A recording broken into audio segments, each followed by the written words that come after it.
Assalamualaikum warahmatullahi wabarakatuh. Saya akan mempresentasikan sejarawan Muslim pada masa klasik, yakni Ibnu Ishaq dan Al-Biruni.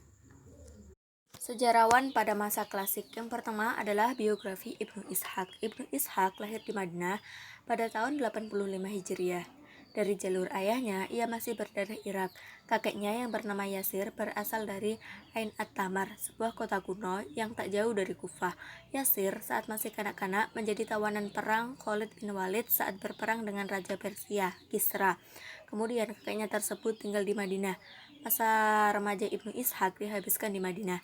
Kemudian pada tahun 115 Hijriah, ia berkelana ke Alexandria, Mesir. Di sini ia meriwayatkan hadis-hadis yang berasal dari Ubaidillah bin Mughirah, Yazid bin Hubaib, Samamah bin Syafi'i, dan lainnya. Setelah itu, ia melanjutkan perjalanannya ke Kufah, Al-Jazirah, Rai, hijrah hingga Baghdad. Di tempat terakhir inilah ia menetap dan mulai kerja-kerja intelektualnya. Khalifah Al-Mansur, penguasa Baghdad kala itu, mendengar kecerdasan Ibnu Ishaq. Sang raja pun mengundangnya ke istana. Selanjutnya adalah biografi Al-Biruni. Salah seorang ilmuwan terbesar sepanjang masa adalah seorang polimat Persia Muslim, Abu Rayhan Al-Biruni rahimahullah. Ia hidup pada rentang tahun 973 sampai 1048 Masehi. Ia menghabiskan sebagian besar hidupnya di Asia Tengah dan anak benua India. Sama seperti anak-anak lain di masanya, ia dididik di usia muda, belajar bahasa Arab dan bahasa Persia, ilmu-ilmu Islam yang mendasar, dan ilmu pengetahuan alam. Awalnya, ia meminati kajian matematika dan astronomi. Di kemudian hari, ia menjadi seorang spesialis dalam dua bidang ini. Ia adalah seorang astronom terkemuka. Akhirnya, pada tahun 998, ia menetap di Jurjan. Ia menjadi pegawai pemerintah setempat, Syam al-Ma'li Qobus. Selama 10 tahun berikutnya, ia tinggal di kota kecil wilayah tenggara Iran. Di tempat inilah ia melakukan penelitian, menulis buku, dan semakin banyak belajar. Karya-karya sejarawan klasik. Yang pertama adalah karya Ibnu Ishaq,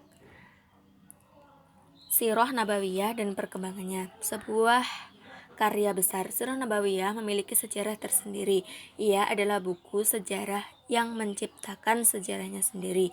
Ia mengundang para penulis lainnya, tak hanya untuk dibaca dan diacu, tapi juga untuk merangsang untuk menuliskan karya-karya baru yang menjadi turunannya.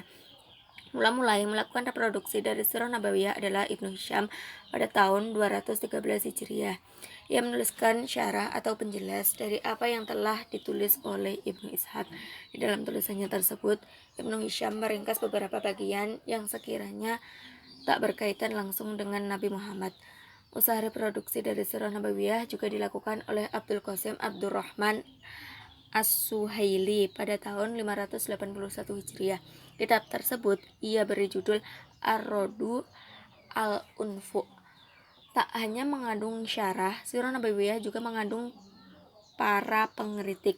Satu di antaranya adalah Badruddin Muhammad bin Ahmad Al-Aini Al-Hanafi. Kitab tersebut berjudul Kasiful Littam, yang selesai ditulis pada tahun 805 Hijriah. Akan tetapi karya Badruddin tersebut segera memancing penulis lainnya untuk membela Sirah Nabawiyah. Ia adalah Abu Dzar Al-Hashni. Ia memaparkan berbagai hal yang gharib atau menyimpang dan berbagai kesalahan dari apa yang ditulisnya mengenai Al-Arud Al-Unfu. Selain menghasilkan syarah, Sirah Nabawiyah juga melahirkan mukhtasar atau ringkasan. Sirah yang ditulis berjilid dan tebal tersebut diringkas oleh Badruddin bin Muhammad Al-Muharrir Asy-Syafi'i.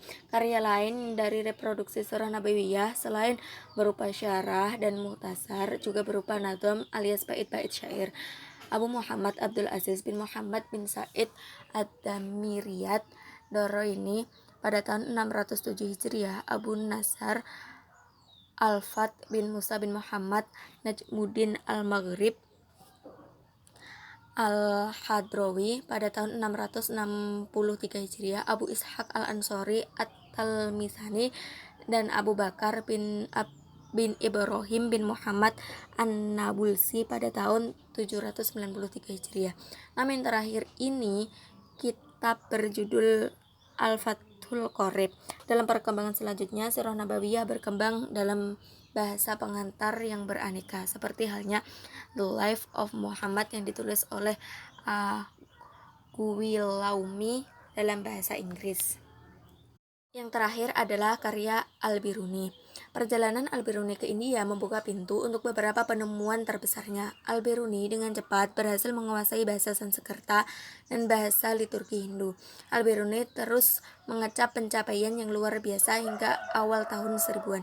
Ia melakukan penelitian ke bidang-bidang seperti bagaimana bumi berputar pada porosnya, bagaimana sumur dan sumber-sumber air membawa air ke permukaan, menggabungkan statika dan dinamika ke dalam studi mekanika, mencatat garis lintang dan bujur dari ribuan kota sehingga memungkinkannya untuk menentukan arah kiblat setiap kota, meneliti sifat optik dari bayangan yang berguna untuk menghitung atau memperkirakan kepada masuk waktu sholat, dan yang terakhir adalah membuat pemisahan astronomi ilmiah dari astrologi tahayul.